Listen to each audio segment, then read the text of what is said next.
Fala aí, empreendedor, fala aí, empreendedora. Está começando mais um EmpreendaCast que eu vou explicar para vocês, junto com o meu convidado, a teoria na prática. Eu convidei um cara aqui que vem da tecnologia, fez ciências da computação, tem um pé no software e é um inconformado, né? Quando você trabalha com software e desenha software para todo mundo, você resolve todo tipo de problema. E você começa a ficar inconformado com todo tipo de problema. Esse cara escolheu um problema para resolver atualmente, que é a flexibilidade do cartão de alimentação. Mas eu vou deixar o cartão de alimentação e dos benefícios, né? Mas eu vou deixar ele neste vídeo aqui se apresentar o seu nome, o que você faz em 144 caracteres. Vamos lá. Bom dia, meu nome é Conrado Carneiro.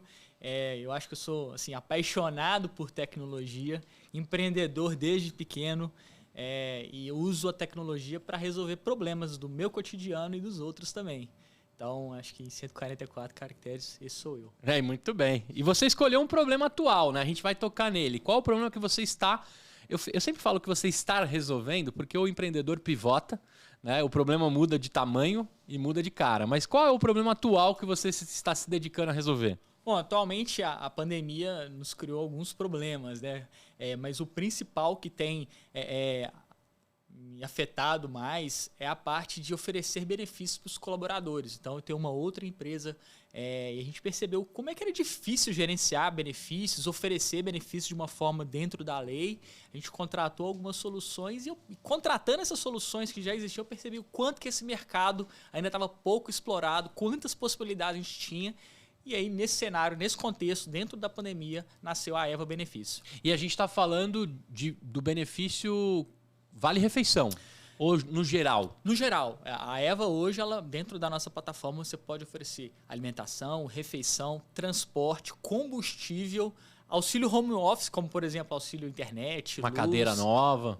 uma cadeira nova, um mouse novo. Então, tem vários segmentos, saúde, esporte, cultura. Então, a gente tem algumas categorias pré-definidas e o RH pode oferecer para os colaboradores e gerenciar esses valores dentro da plataforma e o colaborador tem um aplicativo que ele gerencia. Cara, eu cansei de preencher no Excel lá qual era o valor de alimentação e refeição e ficar brincando entre os dois.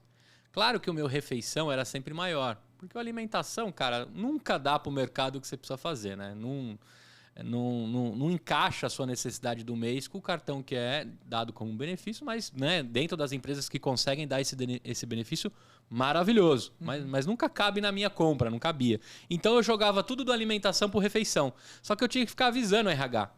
E aí tinha que renovar a cada 6 meses e etc. Aí tinha as renovações do valor, o pouquinho que teve de aumento começava a cair de novo na alimentação. Cara, era chatinho mexer com isso. E eu percebo, né, uma coisa que é clássica, e estando do lado de cá também, a gente está aqui gravando no Tia Café, que é um restaurante, é um bar, né? Eu percebo que as taxas e esses cartões de refeições sangram demais os empreendedores. A taxa é absurda. Tem restaurantes clássicos em São Paulo que não aceitam refeição. Então você tinha até uma dificuldade da bandeira que você estava com o cartão. Ou seja, era um jogo era um jogo da vida mais banco imobiliário com tudo isso para você poder saber onde você senta, onde você come e quanto você gasta.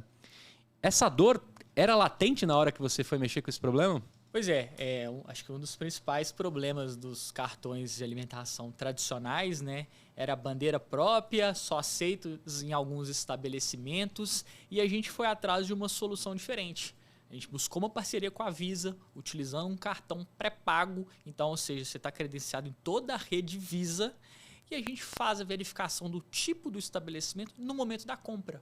Então, uma vez que você passou o cartão no restaurante, ou no supermercado, ou no posto de gasolina, a gente recebe essa transação e verifica. Passou no posto de gasolina, vamos debitar do saldo de combustível. Ah, não, passou no hospital, vamos debitar do saldo de saúde. Ou comprou uma cadeira na internet, vamos debitar do saldo livre, que foi o que a empresa ofereceu para auxílio home office. Mas você tem o poder também de negar a transação se eu estiver gastando tudo com cerveja? E era para a saúde?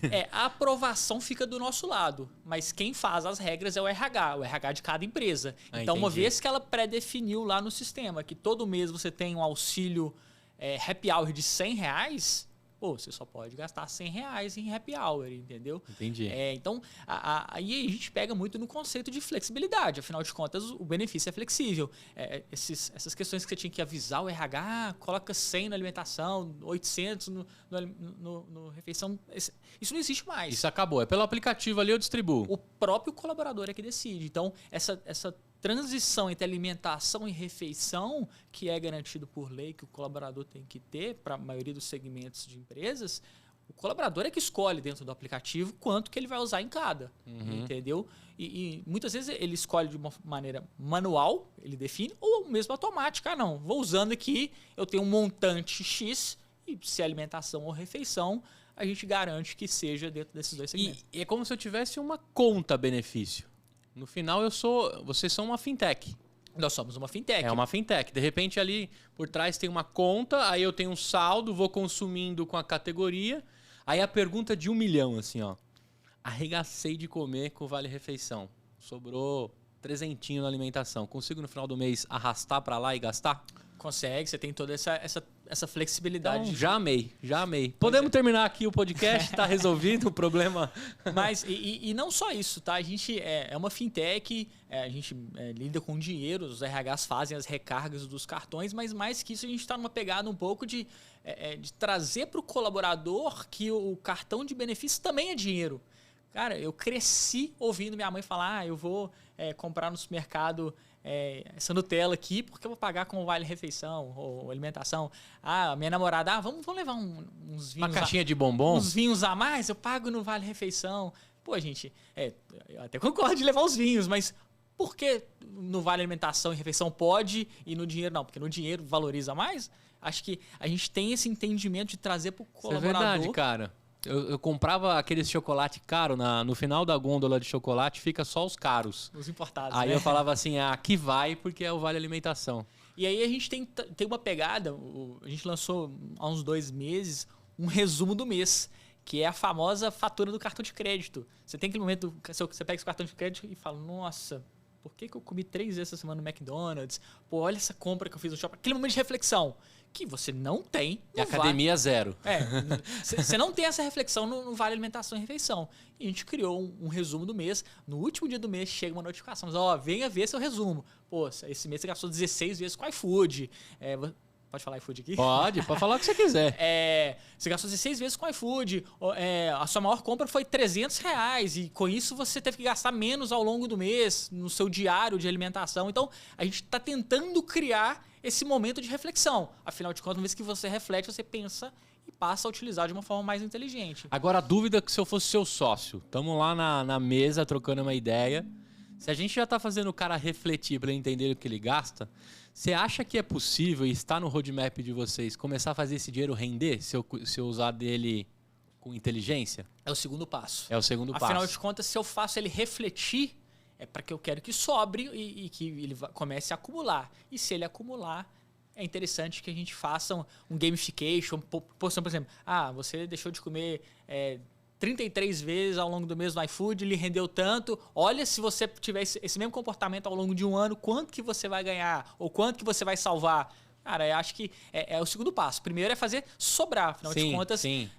Educar para depois crescer, né? A gente vê um padrão de consumo hoje da nossa base de usuários que literalmente as pessoas chegam nos últimos dias do mês, elas queimam o Vale Refeição e Alimentação. Literalmente queima. Esse é um clássico.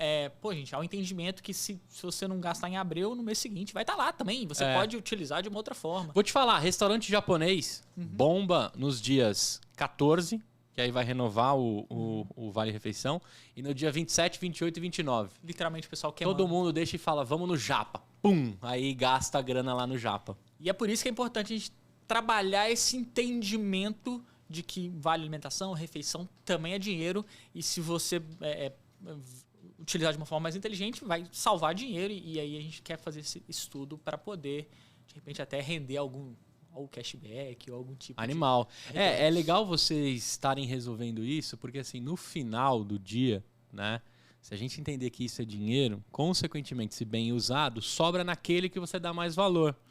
né? E aí você consegue equalizar outras contas, né? Claro que deve ter gente que fala assim, cara, eu posso pagar um boleto com refeição? Não, não pode, né? Tem algumas coisas dentro da lei de como você tem que usufruir desse benefício. Senão não vira benefício, vira auxílio alguma coisa, né? E aí foge das leis trabalhistas e acaba distorcendo o que é de fato o serviço. Agora o empreendedor que está com essa chaga aí que o restaurante paga às vezes 8%, 9% de taxa. Você conseguiu também melhorar a vida dos empreendedores na hora da transação dessas taxas? De certa forma, sim. Uma vez que a bandeira é Visa, é a negociação que ele tem normalmente. Então, a mesma pessoa que chega no estabelecimento que paga com o cartão do banco dele, bandeira Visa, seja crédito e débito, são tarifas diferentes. Mas a gente utiliza a mesma tarifa do crédito. Mas entendeu? acabou aquela coisa de eu ter uma marca dentro do cartão, a negociação que eu quiser, porque eu consegui entregar aquele benefício para X pessoas, né? Aí os caras ficavam brincando com essa oferta-demanda para poder manobrar a taxa. Isso é uma baita sacanagem. O estabelecimento né? acaba ficando refém, né? Fica refém, cara. Eu já escutei taxas de 8,5%, cara. Não só estabelecimento de alimentação, isso acontece muito comum também com o segmento de combustível, tá? Existe cartão Vale Combustível que as frotas de logística utilizam e deixam com os motoristas para eles fazerem o abastecimento. E aí acaba que não é todo o posto de gasolina que aceita. E as tarifas são diferentes. Então, o valor da gasolina é diferente se você for pagar no Vale Combustível. Fica até mais caro. É como se você fosse criando moedas diferentes. Com impostos diferentes. Com impostos diferentes. E eu entendo isso. Cara, eu tinha um amigo de trabalho que ele tinha, cara, 11 mil e fumaça de reais num Vale Combustível. Ele era executivo, ele é executivo. E aí ele falou, cara, eu não uso carro faz muito tempo. Antes mesmo de explodir o Uber, etc. Eu tô falando de uma história de uns 5, 6 anos atrás. Falou, cara, eu não uso, tá lá acumulando. Quando você for abastecer o seu carro, eu te faço preço de gasolina dependendo legal, né? Ele fala assim, porque eu fui acumulando, né? Aí eu falava assim, cara, eu vou encher o tanque. Qual que é a cotação aí? Porque ele precisava queimar aquele cartão. Da vazão, né? Só que ele era inteligente. Ele não queimava simplesmente. Sei lá, a gasolina estava na época. Agora deve estar milhões de reais, né? O preço do litro da gasolina. Mas era, sei lá, 2,30 no posto. Ele fazia 2,15. Você ajudava ele também dava né? Ele falava assim, cara, eu consigo te garantir um café se você encher o tanque com o meu cartão, né? Que, teoricamente, não poderia, porque ele estava fornecendo o benefício dele para alguém, mas eu dava em dinheiro para ele, né? Eu não vou falar o nome dele aqui para preservar, então, inclusive a empresa não sacanear ele e nem ele estar sacaneando a empresa. Mas, cara, ele tinha que fazer isso, porque era um benefício que para ele era perdido. Tanto é que ele era mega seduzido por headhunters. E se a galera oferecesse para ele esses benefícios que vinham em cartão, das coisas que ele já tinha um controle dele, não atraía mais. Ele falava assim, cara, eu quero salário. Benefício, eu já estou legal, está acumulado, eu uso com parcimônia. E não encaixava. Então ele deve estar louco, se ele escutar esse episódio, eu vou mandar para ele vai ficar maluco para conhecer vocês. Aí antes disso, da gente aprofundar mais esse mercado, eu queria saber por que Eva. Que é o primeiro cartão? Pois é uma boa teoria, tá? Mas eu brinco que tem duas histórias. A verdadeira e a de marketing. Então, eu vou contar primeiro a de marketing, tá? Eva, da antiguidade, ela era mãe dos benfeitores, né? Ela ajudava as pessoas a se sentirem melhor. Assim como um cartão de benefício. Uma vez que você tem um cartão lá recarregado, você vai se sentir melhor por alguns dias ou por algum período. Então, e bem nessa pegada mesmo que a gente tem trabalhado. Marqueteiro acha romance em tudo, né? Exatamente. Agora, a história verdadeira, o meu sócio vai ficar bem bravo comigo, tá? A Eva, eu tenho um sócio, que também é sócio da minha outra empresa, na Uzi Mobile, e esse outro sócio que é investidor também. Ele chama Evanil, ele é CEO da Gerência Net, que é uma fintech. E aí, quando eu... Tá de brincadeira que nós estamos carregando o Evanil no bolso. Exatamente. Quando eu lancei a Eva, não tinha nome, não tinha nada, e eu comentei com ele da minha ideia de lançar esse produto, ele falou, pô, vamos botar um dinheirinho aí para ver se vinga. Eu falei, cara, vamos botar... E o nome eu tenho que homenagear ele, afinal de contas ele vai me ajudar a tirar isso do papel. E aí papo vai, falei, Evanil, pô, vamos chamar de Eva. Falei com o time de marketing, gente, temos que achar uma história pra Eva, porque o nome vai ser esse. Que legal. E aí foi fácil pra eles criar essa história. Que Muito bem, então aqui também é um episódio sobre você, Evanil. Você acabou de ganhar um episódio pra você, mas na hora que eu recebi a Eva, eu falei, ou eles são pioneiros, né? Ou tem esse romance aí por trás de Eva dos benfeitores. Exatamente. Né? E eu acho que... O colaborador, quando ele não tem o Vale, ele passa a ter. Então ele se sente uma pessoa com um poder maior, né? Ele É. entra no supermercado e fala assim, pô, vou passar no Vale, agora eu tenho esse auxílio. E acho que a pegada da Eva também é sobre isso. Muito bem. Agora, cara, você comentou uma empresa aí no caminho. Antes da gente ir lá naquele empreendedor que você é desde moleque, você já comentou comigo, eu quero saber da onde você vinha até você ter essa ideia. Porque você fez ciência da computação e caiu no software. A pergunta de $1 milhão é: você é desenvolvedor? Sou desenvolvedor por hobby. Tá disponível? Porque eu tô precisando. É a profissão mais procurada no momento. Eu brinco que lá na Uso Mobile eu sou o pior desenvolvedor, tá? O pessoal odeia Se você botar a mão no código review, os caras falam, foi o chefe aqui que fez merda. toma bomba na hora. É. Mas eu faço férias, finais de semana, eu desenvolvo apps para mim. Então, por exemplo, nas férias comprei uma Apple TV, eu ficava indignado de ter que cada canal é um aplicativo. Você não simplesmente aperta para baixo e troca de canal. Você tem que fechar um app, abre o outro, e Globo, HBO. Eu fiz um app que eu simplesmente centralizei todos os streams dentro de um só e eu só aperto para baixo e vai alternando entre os streams. Então, assim... Entendi. Já com o seu login e senha? Já com meu usuário e senha. Pô, cara, solta isso aí na comunidade, cara. Já fiz para Apple TV, tá disponível. Então, assim, recentemente eu contratei uma startup também de Ouro Preto, chama Aloquium, que é de automação residencial. Controlar lâmpada, tomada, essas coisas assim. Eu já tinha uma da Philips, só que eu falei, cara, da Philips, se você desliga o interruptor, ela para de funcionar. Então você cria uma situação que se eu levantar e apagar, ou se alguém passar e apagar, você não consegue gerenciar mais, porque você gerencia a lâmpada e não o sistema. A Aloquium lá de Ouro Preto, eles criaram uma plaquinha que se você coloca dentro de cada interruptor na ligação do fio, você gerencia a plaquinha. Então, se a pessoa for lá desligar o interruptor, você continua passando energia e você consegue ligar a lâmpada depois. Dá pra dar altos trote, hein, com isso aí. E aí você faz... Pô, a nossa empresa lá é toda gerenciada pela Aloquium, a minha casa também. E aí eles têm um aplicativo que você gerencia. Eu falei, gente, o aplicativo é bacana, mas eu quero ter um iPad na parede da minha casa pra eu chegar, apertar e na hora acende isso, liga a banheira, faz tal coisa. Siri, dá play na música e coloca a hora da festa, as luzes diminuem. E aí eu fiz um aplicativo também para iPad, só para iPad, e botei tem 2 iPads na minha casa para gerenciar todo o sistema de iluminação da minha residência. E fui eu que fiz.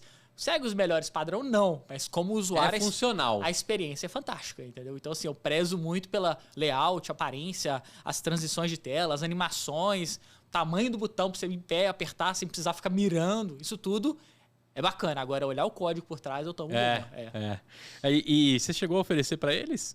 Comentei que eu falei assim, me dá acesso à API, vou colocar um time aqui da USE para criar o layout, propor a experiência, e eu vou fazer para mim e vou dar de presente para vocês.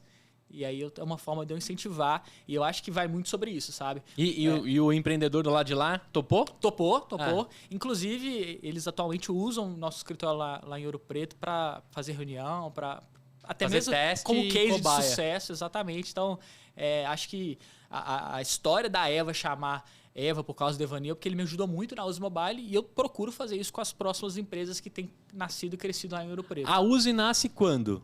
A Uzi nasceu em 2016.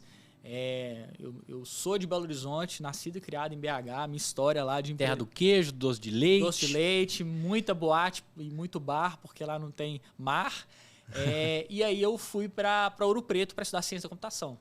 Então, Ouro Preto é um polo, né, de tecnologia. E eu fico até arrepiado, porque a gente tem construído isso lá até uns 10 anos atrás, só tinha a Gerência Net, que é uma fintech, uma empresa voltada para o empreendedor. Emitir boleto, carnês, cobranças, então a Gerência Net com quase 15 anos está lá e ela chegou em Ouro Preto, era tudo mato. Era literalmente mato. Né? E quando a Uzi Mobile chegou, tinha uns terrenos baldios com um matinho, a gente ajudou a limpar esse terreno e construir sim um polo de tecnologia lá. E a Uzi Mobile nasce justamente dessa explosão da construção de aplicativos, né? Que em 2016 já estava em alta, né?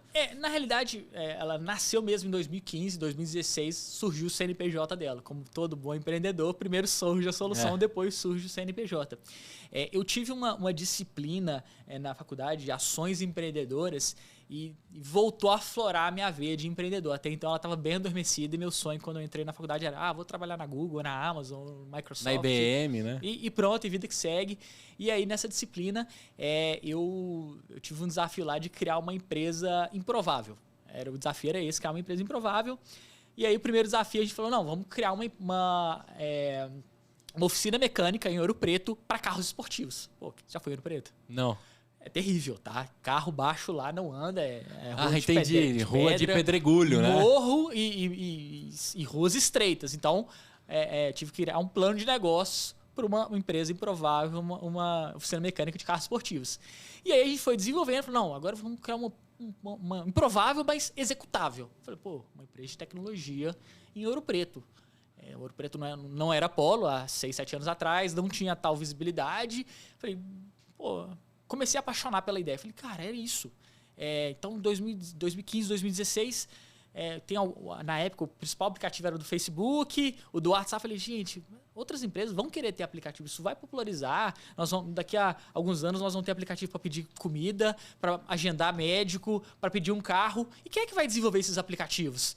E aí, nesse contexto, eu falei, eu não tenho nenhuma ideia brilhante, mas eu posso, através da tecnologia, trazer ideias brilhantes a serem executadas. E aí surgiu a Uzi Mobile hoje, nascido e criado em Ouro Preto. Temos um escritório lá para quase 100 pessoas. Que legal. Já há 2 anos o escritório está fechado, mas a gente mantém o escritório. A gente procurou fazer uma estrutura lá a nível de São Paulo, de Belo Horizonte. Que legal. Você chegou a morar em Ouro Preto, então? Eu moro lá atualmente. Ah, você mora lá atualmente? Desde então, há 10 anos em Ouro Preto. E o nosso escritório lá, a gente tem uma cultura muito de... Como é cidade pequena, né? Então o colaborador chega lá, ele pode tomar café da manhã, almoço. Nós montamos um refeitório muito inspirado no que a gerência NET já proporcionava para os colaboradores.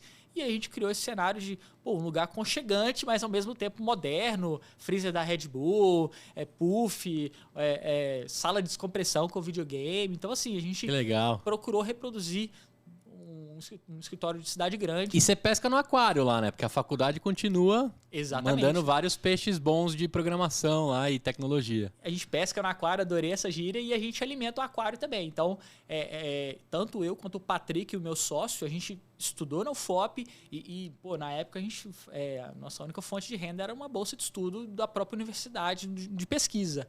E hoje a gente paga bolsas de estudo, se não me engano. Legal. São 4 bolsas que a gente paga para um laboratório de pesquisa de ciência da computação, que é a nossa forma de give back, agradecendo aí o que a universidade nos proporcionou. Agora quem arrepiou fui eu, porque quando você devolve para a origem e fortalece o que está chegando, ainda mais uma cidade que era improvável se tornar um polo de tecnologia, né? Ninguém apostaria que viraria. Né? Não estou dizendo sobre Ouro Preto, mas todo mundo vai nos eixos. Né? É muito mais fácil ser a favor da correnteza. Né? A galera ia botar em São Paulo ou no Rio, né? E ponto.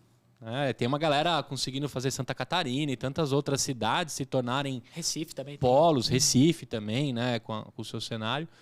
Poderia ter ido mais fácil. A galera construiu lá. Quando você devolve isso e você aquece a cidade, a tecnologia, cara, ela traz muito progresso. Muito progresso. Eu tenho certeza que a molecada agora sonha em estudar lá para conseguir ficar lá, não estudar para depois ir para algum polo, né? E eu ouvi isso muito, eu sempre faço palestras tanto na UFOP quanto no IFMG, que é um instituto do governo, acho que federal.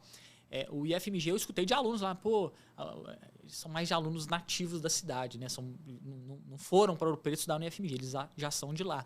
E eu escutei do professor falar, os alunos eles formavam e no último período eles já estavam doidos para sair de Ouro Preto, acabava, quer ir para BH, quer ir para São Paulo. E hoje com a Uzi Mobile, com a gerência NET, tem também a Stiling, recentemente ela foi comprada pela Take, também é de Ouro Preto, também tem escritório em Ouro Preto. Os alunos formam e querem continuar lá. Então, no último período, eles estão loucos para arrumar um estágio numa dessas empresas para continuar lá. Que legal. Para ficar próximo da família, para ter contato com essas empresas e eles têm acompanhado esse crescimento. Né? Então, para eles é muito mais fácil continuar lá. Isso é legal e popular a cidade, porque agora o momento que a gente vive, né? Você também, nada impede do cara trabalhar em São Paulo de Ouro Preto e não sair da cidade dele, com custo de vida um pouco menor, né? De gastos.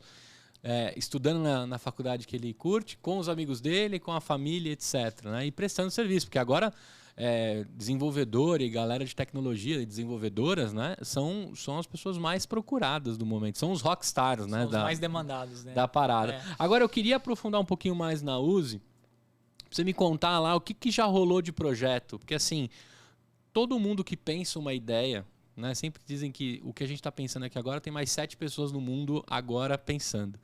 A galera sempre quer começar por o aplicativo, né? A galera não sabe recortar o boi lá, né? Fatiar o boi para depois ter o mínimo viável do produto e etc. Queria saber o que já passou lá pela mão de vocês, né? E se ainda procuram a software house para fazer o MVP e dão continuidade, ou se vocês fazem os MVPs e depois os caras nativam os desenvolvedores nas suas empresas. Tá, primeiro ponto, acho que ideias apareceram as mais diversas, né? Acho que todo mundo acorda algum dia no mês com a ideia, porra, eu vou fazer um aplicativo. Vou fazer um iFood, né? Vou fazer um iFood específico de comida vegana, por exemplo. E querem sempre partir para o aplicativo. Eu, particularmente, eu falo que meu papel, até então, até dezembro eu atuava na USE, meu papel era convencer as pessoas que elas não precisavam de aplicativo. Que elas precisavam fazer um formulário no Google, que elas precisavam criar um site, aumentar a conversão no site, para só depois de um volume significativo partir para o aplicativo. Afinal de contas, é uma tecnologia mais cara que um site. Então, meu papel principal era convencer as pessoas que elas não precisavam de um aplicativo. Você era adversário do comercial até. Exatamente.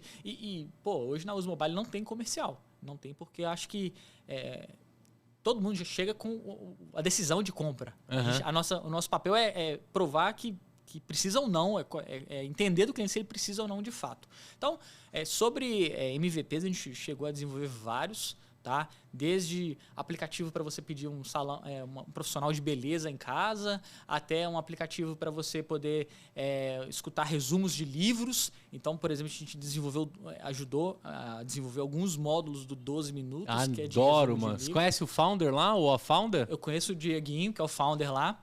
Ele também é CEO da Rock Content. E do 12 Minutos foi uma história muito engraçada, porque eles têm o app, eles têm o time interno deles. E aí o Dieguinho chegou para mim e falou assim, Conrado, o que vocês querem desenvolver para os clientes aí de mais precioso que ninguém pede? O que é o mel?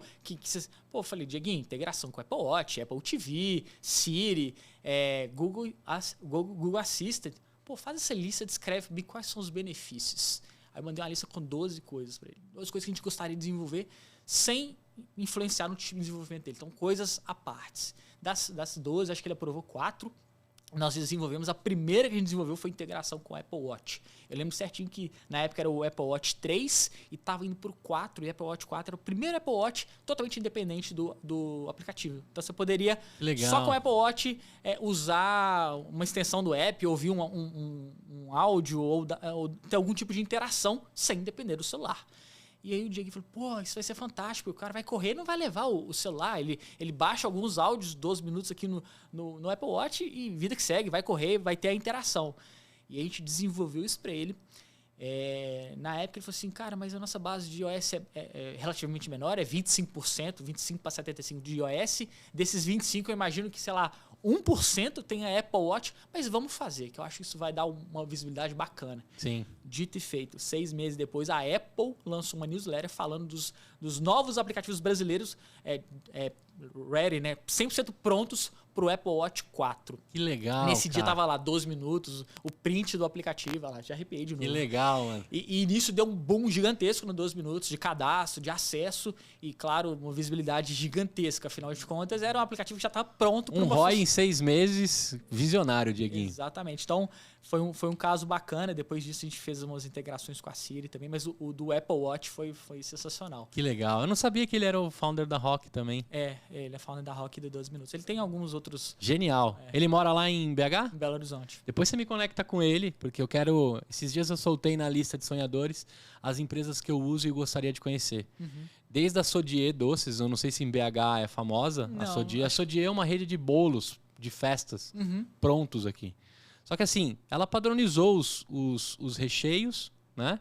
E é muito bom. Então você vai fazer uma festa agora. Se a gente for cantar parabéns pra você, a gente corre ali na Sodier e vai ter um bolo animal, né? Aí tem Sodier, eu coloquei os aplicativos, 12 minutos estava lá. Eu coloquei até aquelas empresas que alugam os carrinhos no shopping. Você tem filhos? Não, tenho não. Aquilo é um imã. A criança entra, vê alguém com uma motinha e quer aquele negócio. Né? E custa uma fábula. 15 minutos. É mesmo? Mas é muito legal, porque o cara pega um espaço ocioso do shopping, que os caras não comercializariam, e coloca lá uns carrinhos, umas motinhas e fica alugando aquilo pros pais. Debaixo de escada rolante, por Debaixo exemplo. de escada rolante, lembrei, etc. Cara, aquilo é um negocião. É um negócio, aquilo é um negócio da China, se for ver. Porque cada minuto que você paga, e é o tempo todo. Só que é uma diversão pros pais, né? O meu filho acha que eu pago pra ele se divertir, mas o fato de eu poder controlar o carrinho de controle remoto. é o grande fantástico. barato do negócio, né? Então é uma diversão. A minha esposa também fica briga lá de quem brinca com o carrinho. Então tem vários outros que aí eu vou te passar pra você me conectar. E eu queria trazer mais mineiros pra cá. Bacana. O mineiro, ele tem uma visão, o mineiro tem uma visão mais holísticas das paradas, assim. Eu vejo muita empresa e muita startup que está vindo de BH, de Minas Gerais, que vem com esse lance assim, pô, o cara pensou nisso também, né? O cara... Geralmente os MVPs que vêm de Minas Gerais nunca são os mínimos, são quase que os máximos viáveis de produto, porque os caras pensam bastante em todas as condições e experiência. Então você me conecta com essa galera que eu vou adorar. Bacana. E aí, cara, você pegou mais umas maluquices, eu queria que você contasse assim só uma doideira que apareceu lá na Uzi, assim, que você falou, cara, isso aqui não vai vingar, ou se vingar, vai vingar muito. Pô, eu vou contar uma história que foi uma doideira assim que a gente não esperava, tá? Há 4, 5 anos atrás, a gente fechou um contrato com uma agência para desenvolver um aplicativo semelhante a Uber, idêntico a Uber, e uma X porcentagem das corridas seriam doadas para o Teleton, que é da SBT. E aí eu falei, pô, gente, concorrente da Uber, Uber tão grande. Mas tem uma pegada social, vamos envolver, vamos participar, vamos entrar nesse projeto. Eu lembro que o projeto ele tinha uma multa bem grande, uma multa milionária, e a gente mobilizou, na época a Uzi Mobile era pequena, a gente tinha 15, 16 pessoas, mobilizamos todo mundo, vamos atuar nesse projeto. Então vai ser a nossa cartada para ganhar visibilidade de fato. E aí começamos a desenvolver o aplicativo de mobilidade e tal, entender mais sobre a Uber, sobre os desafios tecnológicos, desafios de rota, de mapa. E aí o Teleton acontece sempre em outubro, chegou setembro, a agência, acho que ela rompeu o contrato com a SBT, perdeu essa concorrência, encerrou o contrato com a gente, sumiu do mapa, parou de responder, e eu fiquei com esses limões na mão, com esse aplicativo aí de mobilidade. Falei, cara, em Ouro Preto mal tem táxi, não tem nem taxímetro, como é que eu vou fazer agora? E aí eu juntei com o time de marketing e falei, gente, vamos produzir conteúdo sobre esse aplicativo, sobre solução de mobilidade urbana, vamos gerar demanda. Então, vamos dar poder para esses empreendedores de pequenas cidades a criar um Uber na própria cidade. Isso há 4, 5 anos atrás. Que legal, meio que vou entregar o white label para eles. O white label, exatamente. Aí nós refizemos algumas partes do aplicativo, cor, identidade visual, para que ficasse mais dinâmica. E aí começamos a produzir conteúdo instigando empreendedores, motoristas da Uber, até empresários, donos de cooperativa, a terem seus próprios aplicativos de mobilidade. E a gente sabia que a Uber não entrava em cidades com menos de 200 mil habitantes na época. Hoje eu já não sei como é que Acho que geral, A 99 teve uma época que ela foi em todas, ela estava indo onde dava.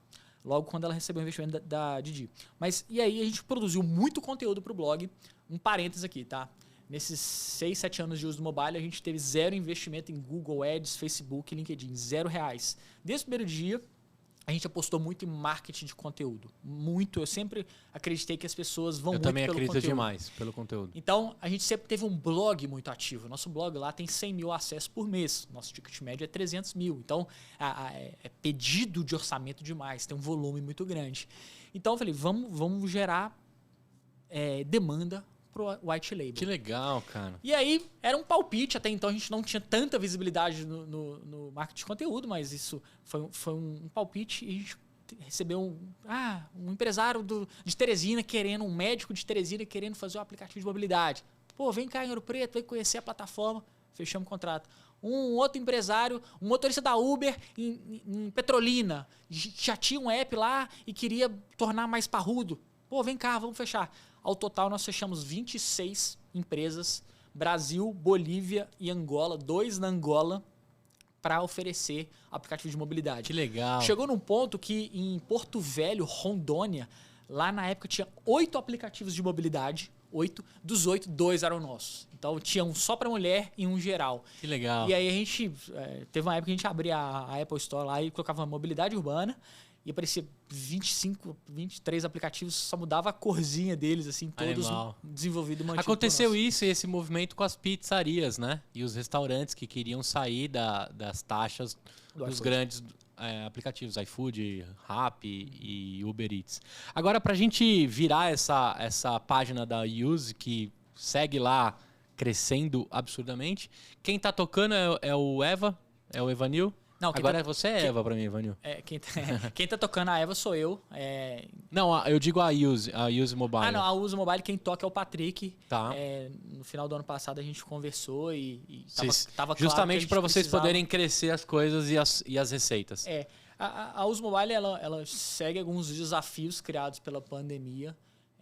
Principalmente desenvolvedor hoje é o Rockstar, como você falou. Vale mais do que barras de ouro. Então a gente segue num desafio de reter, de atrair talentos, entendeu? Então, assim, a gente resolveu dividir os desafios. Eu fui para a Eva e ele tem mantido esse ponto aí na Use Mobile. Perfeito. Bom, eu ia te perguntar o que mais maneiro vocês desenvolveram lá, mas, 12 minutos é a coisa mais maneira que vocês já fizeram lá com integrações e etc. O 12 minutos, eu não posso tirar o método do time deles, porque o app mesmo é 100% criado e desenvolvido por eles. A gente fez só das integrações. Essas integrações.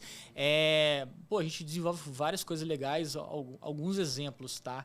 Na minha história de vida, várias marcas que fizeram parte da minha vida, a gente acabou atuando de alguma forma. Que legal. Há uns 4 anos atrás, a gente recebeu um e-mail também no formulário do site sobre o Kumon, um sistema de ensino japonês. Eu fiz Kumon a minha infância inteira.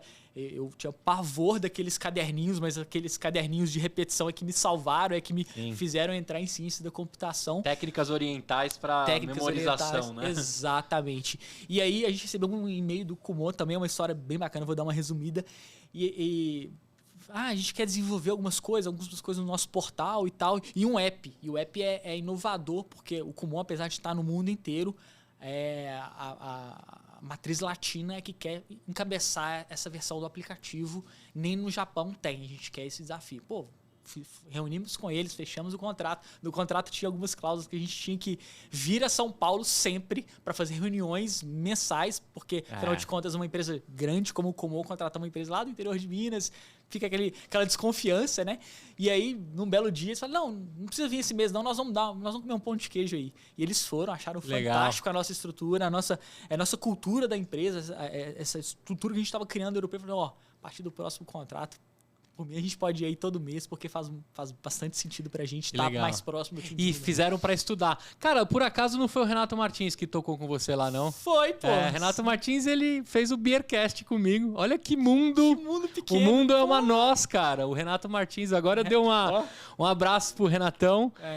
O Martins é meu padrinho de casamento, ele é meu padrinho de empreendedorismo. Ele me ensinou a desenvolver, cara. Caralho. O Renato, ele desenvolvia em ASP. Olha que loucura, na mesa do EmpreendaCast, você falando do Kumon. E eu vou te falar, na época ele me procurou e falou assim, cara, você me lista algumas empresas que podem desenvolver aplicativo? Aí eu acho que indiquei na época a Bod, que eu gosto bastante, a Bod.io, que fica em Santa Catarina, se eu não me engano. Eles fizeram o Mombator, que é um aplicativo animal. Conheço o Mombator. Mombator é sensacional. De pacotes, né? De rastreio de pacotes. Aí eu indiquei várias para ele. E aí ele saiu na caça. Mas eu falei para ele, cara, cuidado, porque assim, a maioria não vá para freelas que estão com as suas empresas, porque os caras estão sumindo. Procura uma empresa séria. Encontrou vocês lá e com certeza valeu cada centavo. E foi bacana. Isso foi há 5, 6 anos atrás, a Use Mobile estava no inicinho mesmo. Tava bem, que legal, a gente estava numa casa na época, então eles chegaram e falaram assim, vocês moram aqui? Não, a gente não mora aqui não, mas é uma casa. Cara, eu testei o aplicativo. Ele me mandou um trechinho, aí você clicava numa aula e escutava uns minutinhos da aula. E ele tem uma pegada meio Spotify, você pode fazer download e Cara, que animal! Renato, olha que loucura! Nunca que a gente conseguiria juntar algo tão bacana. O Renato, ele é incrível, cara. Eu adoro ele muito, assim. Cara, sensacional. Tanto o Renato Martins como o Reginaldo. O Reginaldo, isso. Eu joguei muita bola com esses caras aqui. Bom, Eles jogam bola? O Renato, ele virou ciclista profissional. Ele vai trabalhar todo dia de Cara, o apelido dele no meu celular, depois eu te mostro aqui, é Renato Porpeta. Porpeta? Ele era porpetão. E hoje ele é um dedo mindinho de magro, andando de bike. E a gente jogava bola junto também. Mas aí eu também fiquei gordo e também diminuí. O mundo é muito pequeno. O mundo é minúsculo. E o Kumon tá com a gente até hoje. Que legal, cara. O Kumon fica ali na Tomás Carvalhal. Isso. Já fui bastante lá encontrar o Renato. Paraíso. Vou mandar uma mensagem para ele. Hoje é um dia muito especial. Inclusive, vou ver se o Renato vem aqui. Que o Pequenas Empresas, Grandes Negócios vem aqui gravar sobre isso que a gente montou aqui. Bacana. E o Renato fez o primeiro CNPJ da minha vida. Com 18 anos, a gente abriu a G3C, que era a união dos nomes e da ex-mulher dele e dos filhos. E a gente montou uma empresa de software em ASP. Olha que loucura, velho. Depois ele te conta essas histórias aí. Um abração, Renato. De Ouro Preto, São Paulo, Kumon. Os japa do Kumon topando fazer coisa não proprietária, porque também lá eles desenvolvem tudo internamente. A equipe deles é mega competente lá. E fizeram com vocês da Use. Agora, cara, eu quero saber esse empreendedor que está em você. Como é que foi essa vida, assim? Porque você disse para mim que queria chegar em Ouro Preto, fazer a faculdade e trampar no Google. Né? Vamos usar o Google aí como exemplo. Eu também, né? Se os caras me fizerem uma proposta, eu vou falar para você que eu dou uma pensada. Pelo menos para botar no LinkedIn, sabe? Que eu trampei uns 6 meses lá com os caras, eu colocaria. Mas, desde pequeno, eu me vejo inconformado e querer resolver problema. Pela sua frequência aqui, a gente conversando, você é esse cara também. Uhum. Como é que era? O que você fazia? O que você imaginava? Quando você acha que o bichinho do empreendedorismo já rolava nas suas veias aí? Então, eu aprendi o que é empreendedorismo tem pouco tempo, tá? Até então, eu buscava forma de fazer dinheiro e conquistar os meus sonhos. Era isso que eu queria. Fala só um pouquinho mais perto, assim. Aí. Então, assim, meu objetivo era fazer dinheiro e conquistar os meus sonhos. E com 8 ou 10 anos de idade, tinha uma obra em frente à minha casa, com uma obra grande, os moldes da rua, e aí ficavam os pedreiros sempre na hora do almoço sentados lá no passeio. Eu chegava da escolinha e falei, cara, isso aí, esse povo ia à toa, pô, isso aí tem alguma oportunidade aí. Eu já pensava desse jeito. E eu com 8, 10 anos de idade, falei, pô, o que eu sei fazer atualmente, né? Até então era todinho e chup-chup. É isso aí. Falei, pô, vou fazer chup-chup e vou vender para esses caras. E aí chegava da aula, fazia o suco, congelava, ia lá, vendia. Comecei a vender 20, 30, 40, 50. E aí já com aquela visão, né? Investimento, comprar o negócio de isopor. Um pozinho de Tang faz X Um pozinho de Tang. Vou comprar uma maquininha para fechar, para ficar mais profissional. E aí até que um belo dia, né? Primeira frustração, cheguei lá e eu só vendi um chup-chup. A obra tinha acabado e eu vendi só pro porteiro, que ficou com dó de mim. Então, foi minha primeira vez que eu quebrei na vida. E que você entendeu também que o público se movimenta. Se movimenta, você tem que estar sempre alerta ao mercado, porque o padrão de consumo muda e também o público-alvo, né? E aí, beleza, e fui seguindo a vida. No colégio, essa veia empreendedor voltou. Eu sempre fui meio do contra, assim, acho que as minhas maiores conquistas foi sendo do contra. E contra... Você é Atlético ou Cruzeiro? Eu sou Atlético. Atlético. Já é do contra, que a massa é Cruzeiro, né? Até então era do contra. Hoje em dia... É verdade. Atlético virou uma potência. Exato. Eu sempre fui do contra. Inclusive, o fato de eu torcer para o Atlético, meu pai torcia para o Santos e o meu primo da minha idade... ele e o pai dele eram cruzeirenses. Eu ficava indignado. Falei, não, eu vou ser outro. Eu vou ser atleticano. E, pô, Atlético há 34 anos atrás era muito ruim, era péssimo. E eu torcia pro Atlético para ser do contra. Então, outro exemplo aí que eu era bem do contra. Bom, e aí no colégio criar o Grêmio, né, para comissão de formatura, para promover eventos, para angariar dinheiro, para fazer a festa. E aí, aquele pessoal mais popular, eu sentava lá no fundo, eu falei, não vou fazer parte disso não. Vou criar uma chapa minha. Não, foi pior que isso. Eu comecei a organizar eventos no mesmo dia que os eventos que a comissão fazia. E aí o primeiro foi num sítio, numa região lá de Belo Horizonte. Depois eu aluguei uma casa de festas que estava abandonada. Aí essa casa de festas perdeu o alvará. Falei, caralho, e agora? Uma outra pessoa que tinha alugado no dia após o meu me procurou e falou assim, vamos juntar os nossos públicos, vamos fazer uma festa maior? Eu com 16 anos de idade, fiz uma festa... Ou seja, não podia nem estar na festa. Não podia estar na festa. Fiz uma festa open bar no Mix Garden, que é um lugar de eventos grande para 4.500 pessoas lá em Belo Horizonte. Que legal. Apoio. Café Três Corações, Vilma, Geloso de Gelo e Bacardi. Na época, Bacardi... Big Apple tava bombando. Nossa, Big Apple. E aí a gente teve patrocínio e foi assim... Fizemos essa festa do Mix Garden e isso me abriu portas na área de evento. E dos 17 até os 22, 23 anos eu trabalhei em boates, promovendo evento como promoter. Recentemente eu estava numa boate lá em Belo Horizonte, Los Mariachis, um abraço pro Lucas aí. E o dono chegou, você que é o Conrado? Eu falei, sou. Cara, eu sou o proprietário daqui. Eu fui seu promoter há 15 anos atrás, na boate do Pique. Eu aprendi eventos com você. Eu juntei dinheiro. Que legal! Eu promovi eventos aqui no Los Mariachis. Eu comprei a casa. Hoje eu tenho essa e mais outra. E tudo que eu aprendi de eventos foi com você. Eu sou muito seu fã. Eu falei, caralho, velho. Nem legal, eu tô nessa área mano. mais. Então, assim, são coisas que eu fui fazendo na minha Toma vida. aqui uma Big Apple pra você. Essa conta hoje é por minha... Não, ele não pagou a minha conta não, mas deveria. Hein? Deveria, merecia, pô. Mas aí, então assim, eu comecei a fazer eventos até que eu comecei a namorar e não conciliava bem. Eu fazia eventos de quinta a domingo. E aí minha namorada que fazia medicina na UFOP, cara, ela entrou na medicina com 17 anos. Ela falou assim, velho, você tem que estudar, você tá... Evento não Isso dá... é coisa de vagabundo. Evento não dá futuro. Coisa de maloqueiro, coisa de festeiro, né? Só pra você ter uma ideia, meu sócio na época de eventos era o Júlio Ramos, da Central dos Eventos, que vende muito, a maior empresa de vender ingresso lá de Minas. E hoje ele montou a Central dos Eventos por causa da época que a gente fazia Nossa, eventos. legal também. Então, assim, deu futuro. E aí a Central dos Eventos, cara, acho que ela chegou a vender mais ingressos até que a própria Simpla, que também é de Belo Horizonte. E aí eu larguei os eventos, falei, cara, é verdade, ela tem razão. A menina que Mas aí você quis fazer faculdade, aí você foi para Ouro Preto com quantos anos? Pois é, eu até os 21 eu não fiz faculdade, eu não conseguia conciliar. Você fez um pouco mais tarde a facu. E aí eu comecei a fazer faculdade de ciência da computação numa particular lá em BH. E foi estrategicamente só para estar mais próximo de um público. Eu fiz ciência da computação, não era bem meu público-alvo para eventos, mas eu fazia numa faculdade que era o metro quadrado mais bonito de Belo Horizonte. Vou fazer evento nerd agora para esses caras de TI não, aí. Eu ainda estava na pegada de boate, e aí eu falei, vou frequentar uma faculdade mais descolada no curso que eu quero, mas a faculdade vai me proporcionar divulgar meus eventos lá. E aí eu fiz 4 períodos dessa faculdade, e até que minha namorada falou, não, cara, vai estudar, investe, tem que achar uma faculdade melhor, uma UFMG, uma federal.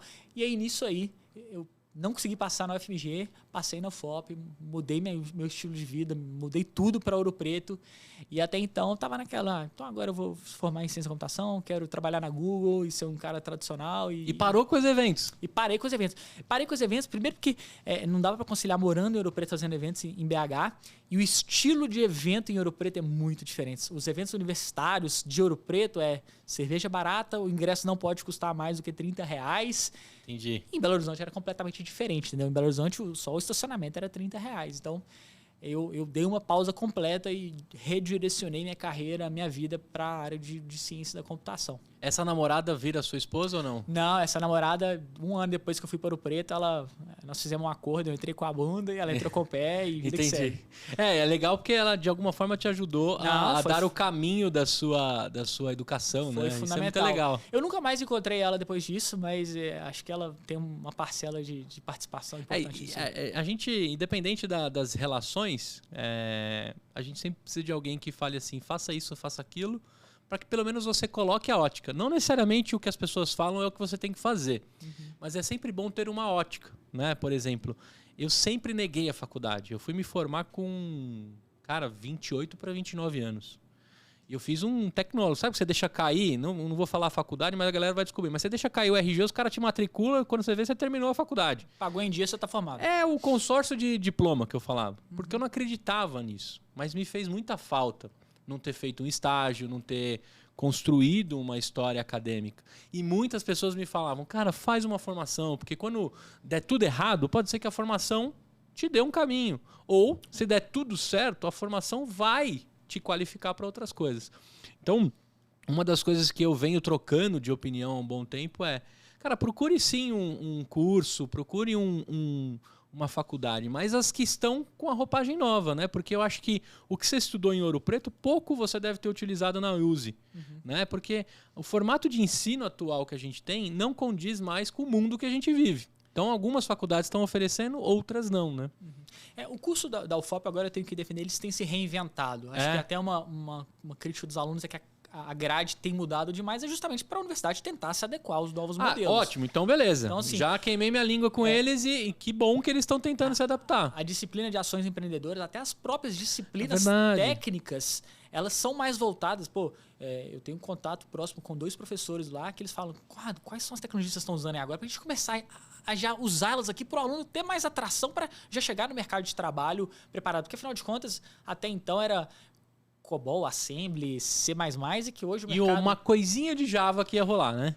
E muito pouco de Java, e hoje a gente já começa a usar tecnologias que estão no mercado. Então o aluno sai de lá já motivado. Afinal de contas, ele já teve aquela sementinha de entendimento daquelas tecnologias da universidade. Então, a gente tem feito um trabalho muito próximo da universidade e sem sombra de dúvida, meus pais são professores, eu acho o quanto o ensino é importante. É importantíssimo. Não só para te dar base de conhecimento, mas para abrir portas, até para mostrar direcionamentos, entendeu? Você tem que tomar a decisão baseado nas possibilidades que você tem. E a universidade abre portas demais. Ter participado desse laboratório de pesquisa, por exemplo, me abriu portas para ter uma empresa... Não, a matéria Ações Empreendedoras... Já tira o chapéu. Uma coisa que eu defendo aqui é que a gente tinha que aprender empreendedorismo no ensino médio. Sim, como você transformar problemas em oportunidades. Isso teria que ser já, né, da gente entender logo de cedo. Que legal a faculdade está aplicando isso. Aqui em São Paulo, algumas praticam isso. No final, o TCC é montar uma startup também, como você teve que fazer uma improvável lá.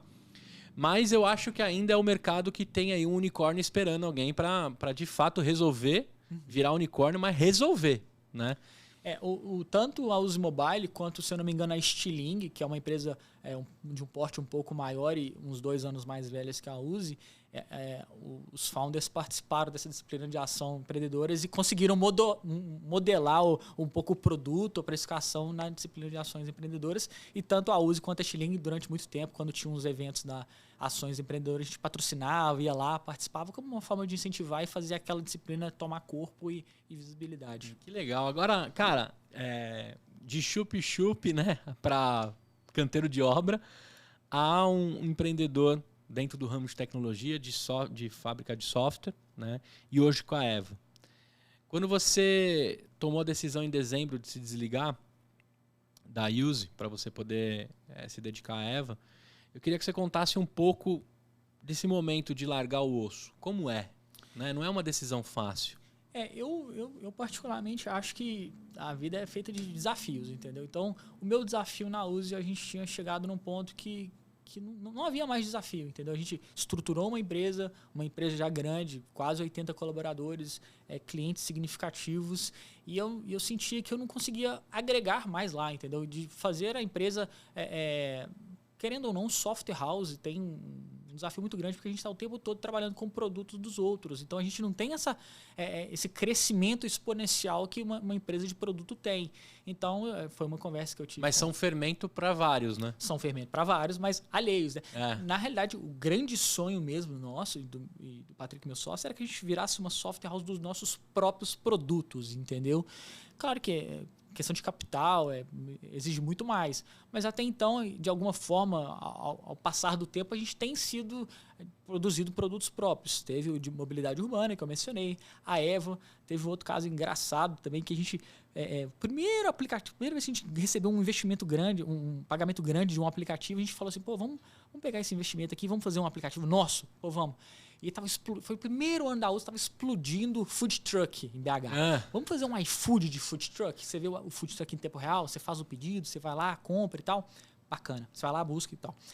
E aí fizemos esse aplicativo. Resumindo, deu um pau danado, comercialmente era inviável. Os food trucks queriam ter, mas não queriam pagar. E aí não tinha visibilidade nenhuma. Falei, visibilidade a gente consegue. Vamos ver como é que a gente resolve para divulgar esse aplicativo.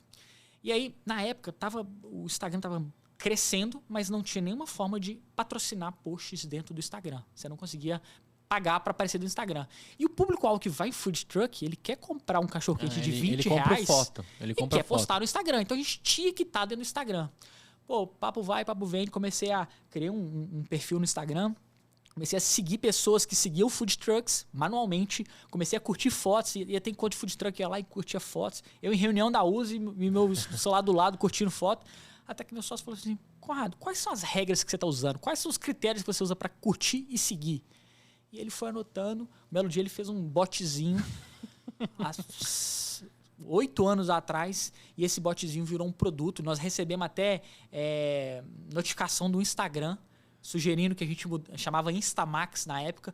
Eles falaram assim, adoramos o trabalho que vocês fazem de análise de dados da nossa plataforma. Mas convidamos vocês a trocarem o nome. Mas vocês têm 24 horas para trocar de nome. E aí virou Ponto Follow. Um pouco em homenagem, o aplicativo que a gente fez, tipo o iFood de food truck, chamava Ponto Food. E a gente criou o Ponto Follow, que era um aplicativo para aumentar a visibilidade no Instagram. E aí também foi uma ferramenta que a gente desenvolveu internamente. Durante muito tempo ele proporcionou o crescimento da a política permitia, hoje não mais, né? A política permitia. Eu arrisco dizer que o Instagram queria que tivesse movimento na rede, tá? Ele queria que os bots estivessem lá para dar movimento. Você vê toda hora alguém curtindo, porque tinha pouco usuário, tá? Há 6, 7 anos atrás tinha pouco usuário no Brasil, né? E aí, depois de um tempo, eles foram cortando os bots, cortando os acessos à API. A gente, antes de ser cortado, falei, vamos engavetar isso aqui. Acho que a nossa missão foi cumprida. Viramos referência, várias plataformas, várias marcas usaram o nosso bot. Então, assim, algumas marcas argentinas de material esportivo, a gente veio a São Paulo assinar contrato, usaram. E aí a gente nos deu capital, um pouco de experiência com marketing para a gente poder investir na USA e continuar crescendo. Eu acho que o Patrick agora, com a frente lá, ele deve pensar dia sim, dia também, de como criar os produtos de vocês. A Eva já é o grande, né, aquário ali para vocês pensarem nisso, né? E tenho certeza que deve estar nos planos dele também, né? Porque aí vocês vão trabalhar para sempre em parceria. E se você tiver uma outra ideia, né, executável, e você vai colocando os possíveis sócios que podem tocar aquelas frentes, né? E por aí vai. Eu falo que o Patrick, ele é meu sócio da vida. Ele topa todas as minhas ideias doidas. Eu já tive muitas ao longo dessa vida. E algumas eu nem chego a falar com ele, vou fazer isso. Eu já falo, já fiz e você tá comigo. Vem no caminho, eu te conto. E ele foi meu colega de sala na faculdade, desde o primeiro período. Ele era minha dupla de trabalho e ele formou bem antes. Ele fez a oficina improvável com você? Fez. Aliás, Ações Empreendedoras ele não fez comigo, ele já tinha formado. Foi para BH trabalhar lá. E aí, ele formou 2 anos antes. E aí, ainda na graduação, nesse laboratório de pesquisa que eu e ele fazíamos parte, um dia, numa festa lá de confraternização, o nosso professor, já meio bêbado assim, mas apoiou assim na parede e falou assim, Conrado, você não programa nada, mas você vende bastante.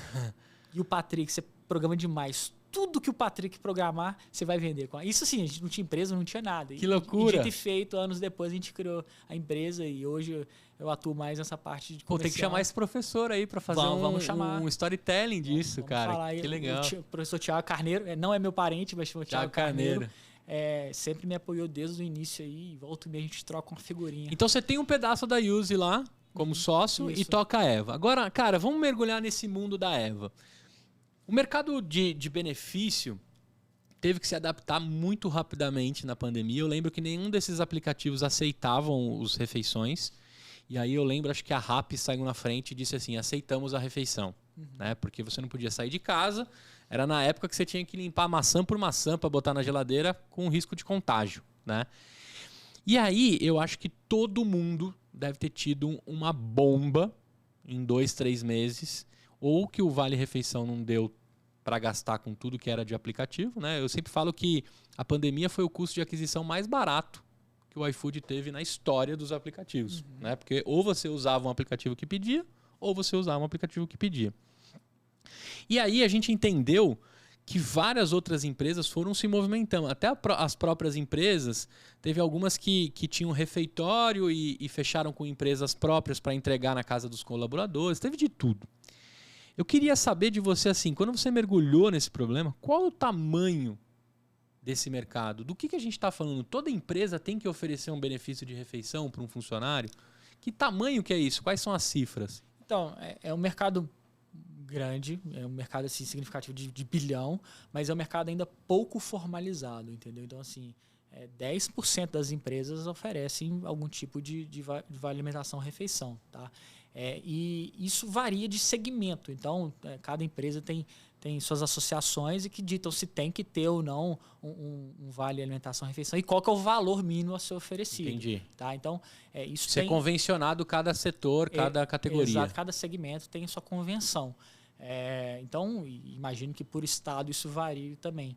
Então, é um mercado ainda que está crescendo, tá? E vai crescer muito mais agora com algumas mudanças na lei do PAT, né? O Programa de Alimentação do Trabalhador.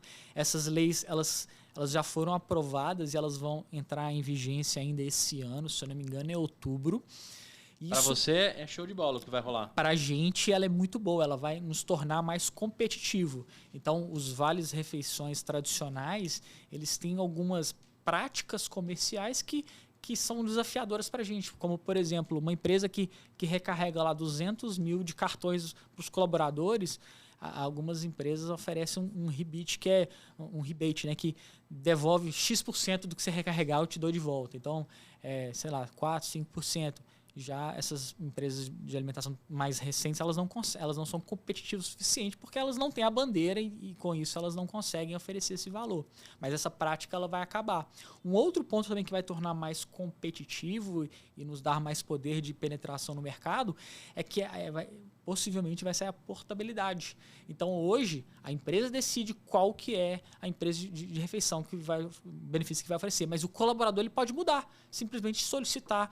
Não, eu estou com a VR aqui, eu quero passar a usar a EVA agora. Ele solicita e faz a portabilidade. Na mão dele. Na mão dele. Ele Isso tem é muito poder. legal. Então, acaba que aplicativos que oferecerem a melhor experiência na ponta para o usuário final... É que vão se beneficiar. Mas a gente tem que ter alguém aí neutro que vai cuidar disso, né? Aí tem várias conversas sobre isso, se vai ter alguém neutro para cuidar da portabilidade, ou se as empresas vão se reunir e providenciar um sistema de integração, ou se vai ser meio Babilônia. Federação Brasileira de Benefícios. Exatamente. Então, há conversas ainda pouco avançadas, porque é uma conversa muito recente, mas vai dar poder para essas novas empresas a ser competitivas a ponto de qual está oferecendo o melhor serviço final para o usuário final. Entendeu? Agora, não pode rolar uma sacanagem, entre aspas, interessante? O cara fala assim, então beleza, você já desenvolveu, você já explita tudo bonitinho como usa, vou te comprar, Eva. Sabe, vem uma grande e põe um caminhão de dinheiro lá na sua porta e começa a derrubar as notas. Porque eu sinto que às vezes pode acontecer isso, né? Tá tão monopolizado ali, os grandes players, que eu acho que as pequenininhas são todas seduzidas a serem compradas. Eu quero que você responda de forma que você não perca a chance de vender também, porque é importante.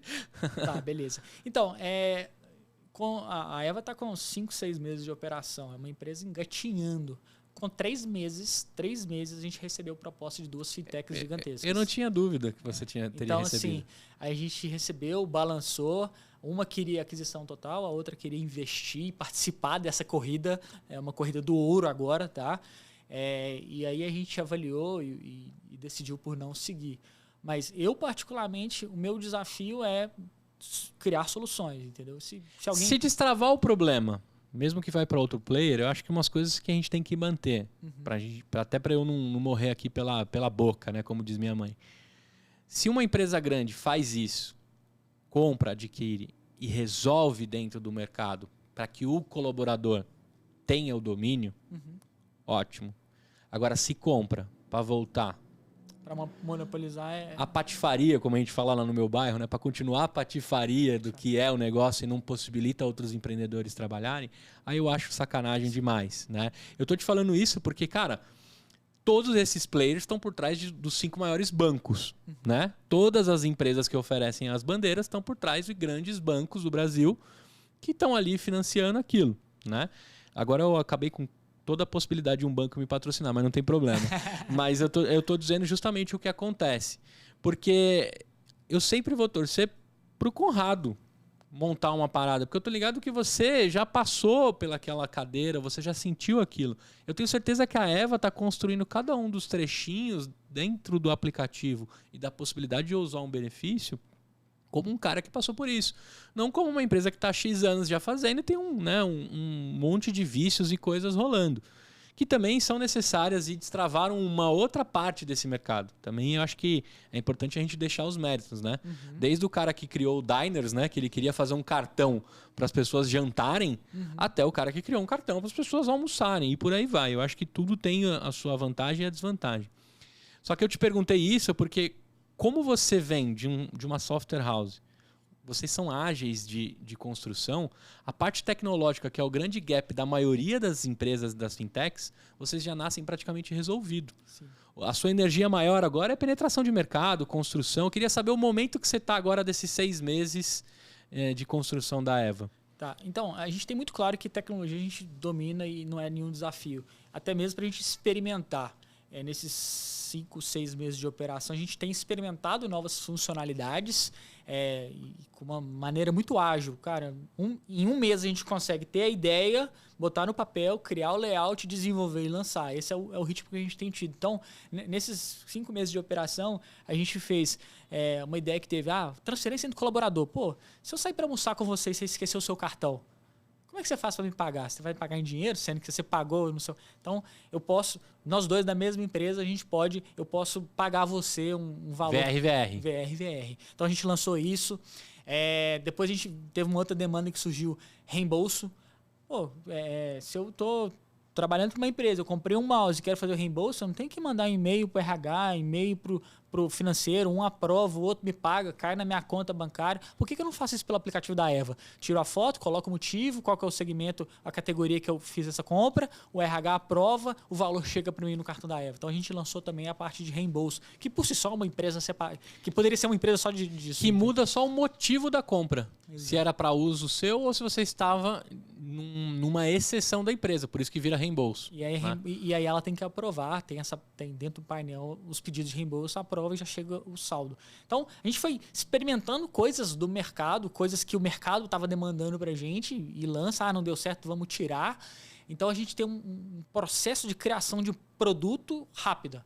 Agora, o grande desafio, e é o desafio de todos esses produtos que eu te listei nesse nosso bate-papo, é penetração no mercado, escalar, tracionar. Então, a gente não tem no nosso time um comercial forte, tanto da Eva quanto da Uzi, quanto a gente está estruturando um comercial, pegando pessoas chaves para estruturar, mas nenhum grande nome do mercado de um outro grande player que vai escalar, de passar de 0 a 1000 em uma semana. A gente não tem isso. Então, todo esse desafio de tracionar é o que a gente está enfrentando agora. De bater a barreira lá dos 10 mil cartões e acho que talvez é o desafio dos próximos meses. Agora, deixa eu te perguntar uma coisa assim, que deve estar na cabeça de todo mundo que está ouvindo e se amarrando no nosso papo. Uma empresa nova, por mais que você tenha a história dos 5, 6 anos de use, tem as suas dificuldades. Primeiro, para conseguir a reunião. Às vezes é foda você conseguir reunião. Você não vai numa Sul-América, numa grande companhia. Eu usei a Sul-América, eu trabalhei lá, né? Mas você não vai lá negociar com o RH de cara, assim, né? Claro que o empreendedor dá seus pulos, as conexões, os imãs e consegue a reunião. Mas nessa reunião tem vários desdobramentos. Um deles é, cara, vocês são muito novos, né? Como é que eu vou transferir esse montante de grana? Né? Não é uma decisão, a caneta pesa na hora de fazer a decisão da escolha. Como é que você está construindo essa relação? Quais tipos de empresas você está abordando agora para conseguir fazer mudar a mentalidade, para pegar grandes empresas também e transformar? Então, talvez é um grande desafio por se tratar de uma fintech, e uma fintech que você coloca o dinheiro e depois usa, o desafio é bem grande. E você não vai botar... Você tem uma folha de pagamento de 100 mil, 200 mil, você não vai botar na mão de qualquer um. Então, tem essa claro que há essa desconfiança. Eu desenvolvi uma teoria que é a teoria da pizza, tá? É impossível você comer o meio da pizza sem passar pelas bordas. Você começa sempre pela borda. Então, a gente tem buscado empresas próximas, entendeu? Então, empresas que a gente tem afinidade comercial. Empresas pequenas, médias e grandes. Então, já até falei com o Martins, Martins, me coloca em contato com o pessoal lá do departamento de compras do Kumon para a gente oferecer o nosso cartão. Afinal de contas, a gente já tem 6 anos de credibilidade com eles. Então, a gente tem aproximado primeiro das empresas grandes, que a gente tem algum tipo de contato. E aí, uma vez que você tem...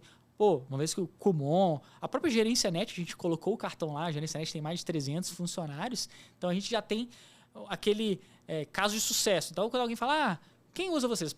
A Gerência Net está usando, a empresa tal está usando. Então, você começa a fechar contratos por citar outras empresas que têm afinidade. Entendeu? Por proximidade, né? Isso é legal para o empreendedor que está ouvindo, porque às vezes ele quer mirar de cara o pássaro grande, né? E é difícil. A gente sabe o quanto é difícil. Né? Uma vez eu ouvi o Gustavo Caetano falar num podcast que ele sempre usava essa teoria de nas empresas grandes primeiro. Então ele sempre ia na referência do segmento. Talvez para ele, com o nome dele, com o know-how dele, é muito mais fácil, mas eu prefiro ir nas pequenas. Primeiro, as empresas pequenas são muito importantes porque você tem um contato muito próximo com elas. Então, dá um feedback sincero sobre o produto. A empresa grande, não, ela não gostou, ela para de usar. A empresa pequena, coloca isso. Então, as empresas pequenas são muito importantes para a construção do produto, para validação, para direcionar o produto, entendeu? Então, elas são importantes, elas dão um pouco de giro no caixa, um pouco de giro na estrutura, mas aí você tem que partir para as grandes, porque são elas que são referência para você fechar outras grandes. E aí sim eu tenho usado dessa proximidade comercial aí para poder fechar contrato com novas empresas. Legal. Até você contando isso, é importante também o empreendedor saber que as grandes, né, se você começa sempre pelas grandes, você pode criar produto para elas. Aí você também perde, deturpa o que você está construindo. Porque sempre tem, cara, eu vou assinar, mas eu queria que você fizesse essa customização para nós. Eu cansei de escutar isso. A customização pode ser um pacto bem ruim, né, com o direcionamento do seu produto, né? E aí o produto fica grande demais porque você começa a aceitar customizações de vários segmentos e ele acaba não sendo direcionado para ninguém, vira um canivete suíço. Isso, aí vira um canivete suíço, você não consegue vender aquilo para ninguém, o parque tecnológico fica empilhado, né, os releases faz de um lado, zoa do outro e por aí vai. O impacto, botar uma nova funcionalidade, você tem que analisar todas as outras que tem em volta para ver o impacto, então acaba tornando... Colcha de retalhos total. Cuidado com Exatamente. isso, empreendedores, porque o grande ele vai te seduzir, né? Ele vai trazer uma boa receita, mas ele pode fazer você perder um pouco o foco do seu produto, né? Mas negocie. Isso acontece com o pequeno também. O pequeno vai sempre querer falar algumas coisas que faz parte da rotina dele. Por ser uma rotina talvez mais engessada, ele quer trazer para dentro da sua plataforma a solução dele. Então a gente tem que ter critério, avaliar o que faz sentido não só para aquele, mas para um grupo de outros clientes e escolhendo o que priorizar. E a gente sempre procura priorizar algumas coisas e analisar o que a gente tem que tirar. O que está ali que ninguém está usando? É isso aí. Até mesmo para tornar o app enxuto e que outras funcionalidades possam não impactar. Né? Porque uma vez que uma funcionalidade é pouco usada, ela exige uma manutenção. E se você não, essa aí ninguém usa, nem vão dar manutenção, tira. Porque ela pode não funcionar e alguém tentar usar e aí vai gerar frustração. Entendeu? E queima o filme do geral. Né? Cara, é legal você ter contado isso. Eu nunca parei para analisar o que você tem que desistir do aplicativo. É muito importante. Porque, geralmente, né, eu já me deparei, eu trabalhei muito tempo com programação, eu já desenvolvi todo tipo de coisa. O cara é tão apegado por uma funcionalidade que só ele gosta, e o cara é o dono. Aí você fala assim, irmão, ninguém clica nesse botão. Meu amigo, ninguém usa isso. Essa expertise a gente desenvolveu mais na Software House, porque não... Mas era o seu papel também, né? Era o meu papel, porque primeiro que eu tenho que... quanto mais funcionalidades, maior o custo, o cliente não vai querer pagar por isso. E segundo que a gente começou a perceber o quanto que os idealistas, os founders, eles estão tão apaixonados pelo negócio que acabam achando que mais funcionalidade vai agregar mais valor para o usuário, quando na realidade não. Mais funcionalidade assusta. Pô, que monte de coisa. Para que esse monte de coisa se eu só vou pedir uma comida? Para que esse monte de coisa se eu só vou pedir uma moça para fazer a minha unha? Então, gente, ir no simples, até mesmo para você ver o que está dando errado. Se você tem tanta coisa no aplicativo, tantas funcionalidades, plano de assinatura, recorrência, você acaba falando assim, cara, peraí, o que está dando errado aqui? E aí você não tem uma visão clara de qual direcionamento você vai dar para o produto. Perfeito, cara. É legal a gente tocar nesse assunto, porque o aplicativo da Eva está enxuto ali, né? Ele tem as funcionalidades para eu trabalhar de um benefício com o outro, né? Então, eu queria entender o processo assim, ó. Minha empresa, Voz e Conteúdo, tem 35 colaboradores, quero contratar a Eva. Qual que é o processo? Então, hoje a gente tem um processo de onboard bem simples. Entrando pelo site evacard.com.br, você pode preencher lá, quero o meu cartão, e aí você, ou o RH, pode fazer o cadastro básico da empresa, né? O CNPJ, o nome, o e-mail de quem é do RH, e vai chegar um e-mail nosso com o acesso à plataforma, e também um dos nossos consultores do comercial vai entrar em contato para apresentar a solução de fato, para entender quais são os desafios que você tem e fazer a apresentação do sistema. Então, é um onboard bem simples. A gente fez o cadastro hoje, no dia seguinte você já tem acesso, e fazendo o cadastro dos seus colaboradores, esse cadastro ele pode ser em lote, então você pode puxar de um outro sistema que você já utiliza e subir a base para o nosso sistema, ou cadastro 1 a 1. E aí, com 8 a 10 dias, eles recebem o cartão. Agora, deixa eu te perguntar. A Voz Conteúdo é muito recente também. A gente ainda não tem benefícios para os colaboradores, alguns são mês e etc. Se eu destinar um montante da minha receita e falar isso aqui eu vou dar de benefício, eu preciso, dentro da lei, oficializar isso, ou eu posso dizer assim, ó, X% desse dinheiro eu quero dar em benefício, contrato vocês e ponho. Eu já estou perguntando uma pergunta real minha que aconteceria com um cara comercial seu. Tá, essa pergunta ela divide em algumas partes. Primeiro é o incentivo fiscal, tá? Tá. Alimentação e refeição ele tem um incentivo fiscal quando é empresa de lucro real. Então, 3% você pode descontar no imposto de renda da empresa. Isso aí é um benefício oferecido pelo governo através do PAT, tá? O Programa de Alimentação do Trabalhador. Agora, a questão do benefício adicional ao Vale Refeição e Alimentação, auxílio home office, auxílio luz, internet, ou auxílio saúde, tem algumas empresas que oferecem Vale Cultura para você ingresso, comprar livro, ingresso de cinema e teatro. Então, tem uma porcentagem do valor do salário que pode ser oferecido. Tá? Eu não sei o valor exato, acho que varia um pouco com o segmento, mas você pode oferecer alguns tipos de benefício, uma porcentagem proporcional ao salário. Perfeito. Muito bem, até legal saber disso, porque vem na minha cabeça de empreendedor, cara, vou negociar com a bandeira, como que vai ser esse negócio? Eu sou muito pequenininho para uma bandeirona, né? E eu precisava de um negócio mais prático. Aí no final, sabe o que a gente acaba falando? Cara, eu vou te dar um X a mais aqui, você almoça com ele, faz tal coisa, né? E não é uma prática legal, é legal você oficializar as coisas. Né? E o interessante do Eva, agora já fazendo um jabá mesmo, você não paga nada para usar, entendeu? Você não tem custo mensal, assinatura, mensalidade. Eu colaborador. A empresa. A empresa não paga nada. Nem o colaborador, nem a empresa. Vocês não pagam nada. Inclusive, está na hora de você contratar aí para sua empresa. Muito bem. Então, onde que a gente de fato ganha dinheiro? É isso aí. Nas transações. A gente ganha um FII nas transações que são feitas no cartão. Entendeu? Então, assim, você pode solicitar aí para os seus colaboradores.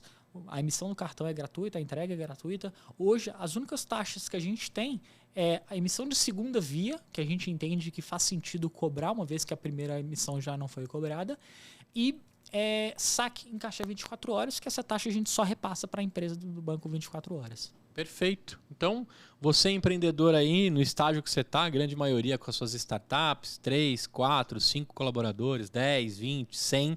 Não importa o tamanho, a Eva foi feita para essa galera. Exatamente. Independente do tamanho, a gente vai atender. A gente tem hoje empresas com 200, 300, 400 colaboradores e empresas com 10, 4 colaboradores e que usam o nosso cartão e estão muito satisfeitos. Cara, eu queria entrar num bloco aqui que a gente valoriza demais a sala de derrotas. Né? Eu apelidei aqui de limão. Até que algum sonhador ou alguma sonhadora aí me mande um nome melhor.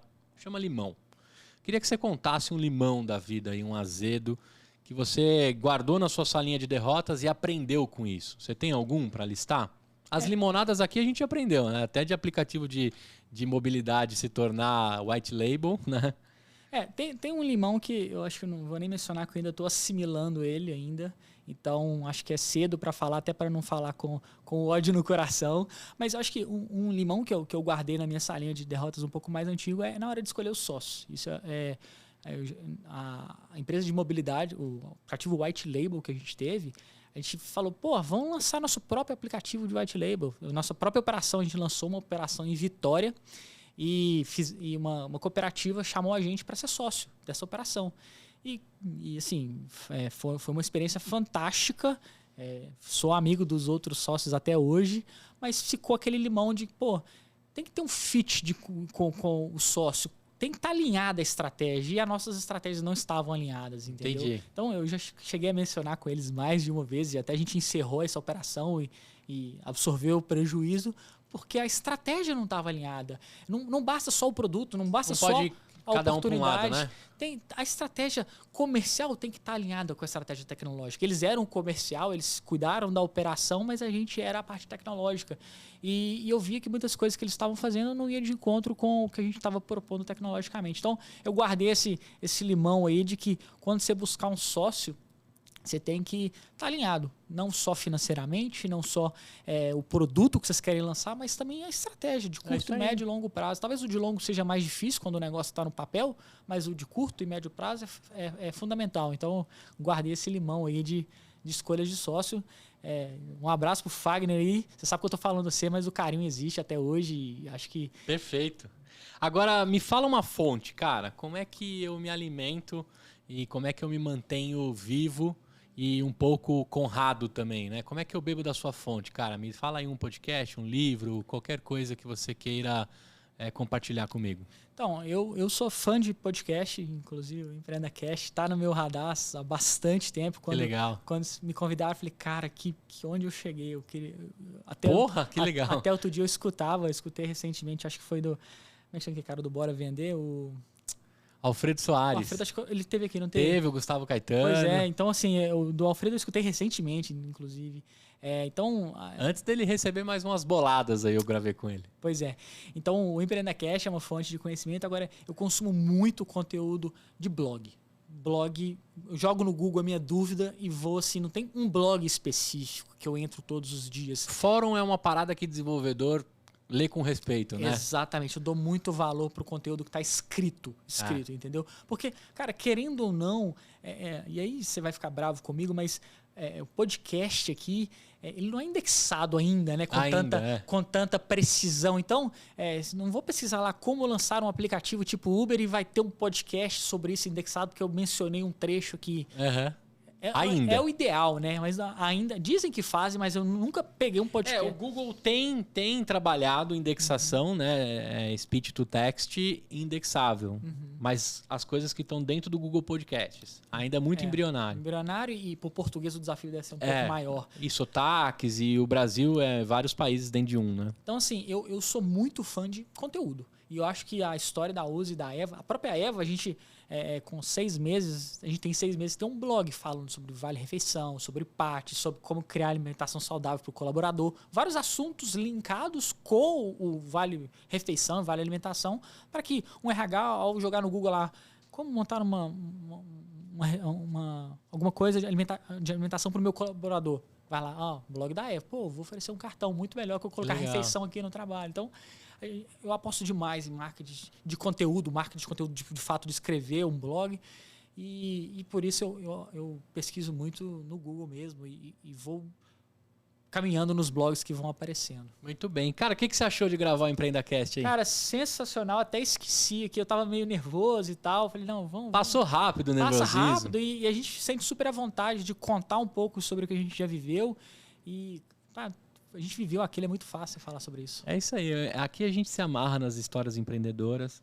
A gente quer construir esse projeto para oferecer para as pessoas uma alternativa diante do país que a gente vive, né? Pela mão dos políticos já sabe que não vai rolar, tem que ser pela mão dos empreendedores, das empreendedoras, que vão construir um país melhor. Então eu acredito demais, isso aqui eu faço com todo carinho, todos os patrocinadores e todo mundo que fornece receita para esse projeto, eu reinvisto completamente, né? Então eu estou muito feliz de ter gravado contigo, quase que eu te perdi, né?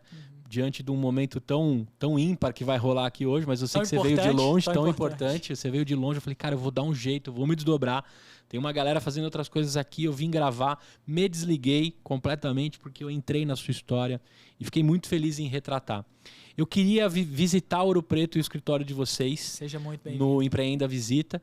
Para isso, você precisa me convencer. O que eu tenho que ir fazer lá em Ouro Preto, que eu tenho que conhecer? Pode ser comida, bebida...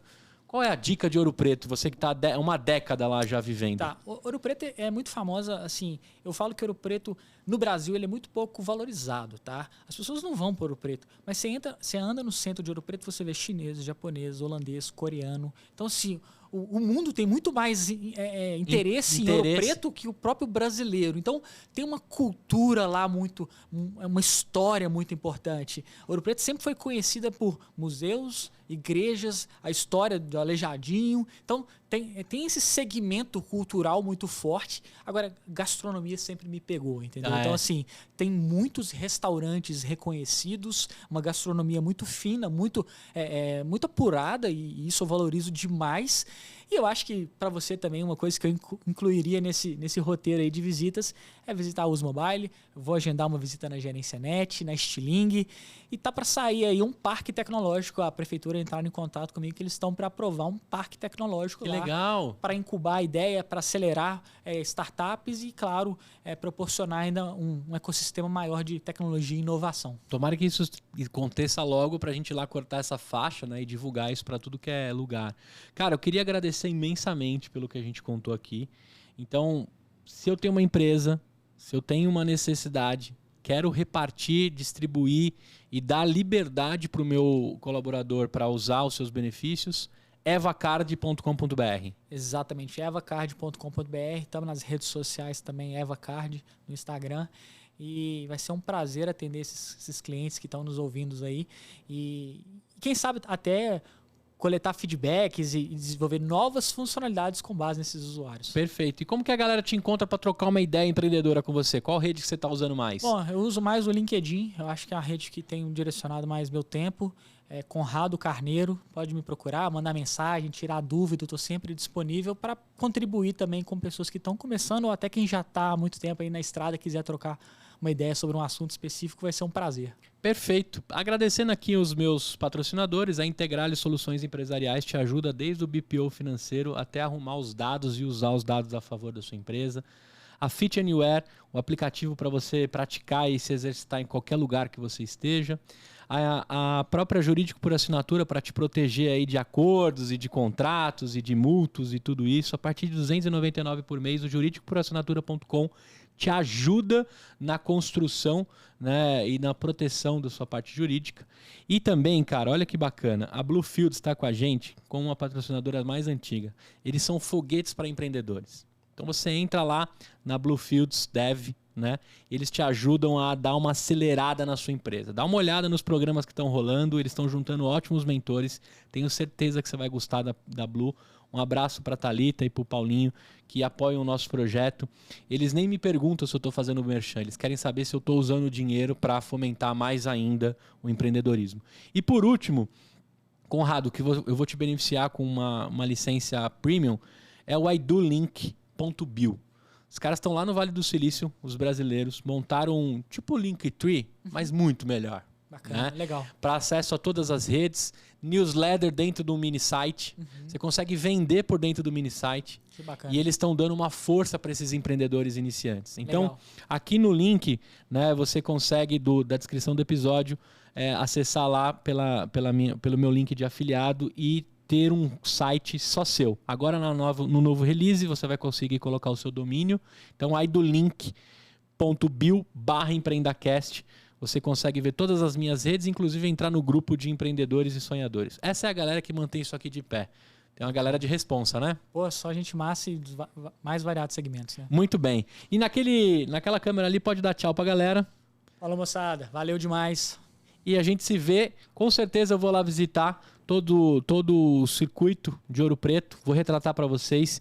E tenho certeza que esse cara aqui vai trazer mais uns empreendedores e umas empreendedoras malucas aí direto de Minas Gerais e BH, onde tem gente que está construindo, impulsionando e exercitando, né, o empreendedorismo de verdade. Eu te vejo no próximo episódio contando a teoria na prática e aprendendo com histórias empreendedoras e motivadoras. Até a próxima e tchau!